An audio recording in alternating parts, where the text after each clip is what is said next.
আমি আজকের লাউ শুক্তো বানাবো, তার জন্য সমস্ত উপকরণ আমি নিয়ে নিয়েছি। আর শুক্তোটা আমি সর্ষের তেলেই রান্না করব। কড়া গরম হয়ে গেছে, তার মধ্যে আমি তেল দিয়ে দিলাম।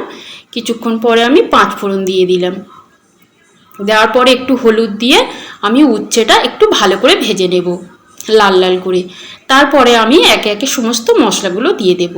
জিরে গুঁড়ো, ধনে গুঁড়ো, নুন দিয়ে ভালো করে কষিয়ে নেব। নেওয়ার পরে আপনারা জল দিয়ে লঙ্কা দিতে পারেন, আমি আগেই দিয়ে দিলাম।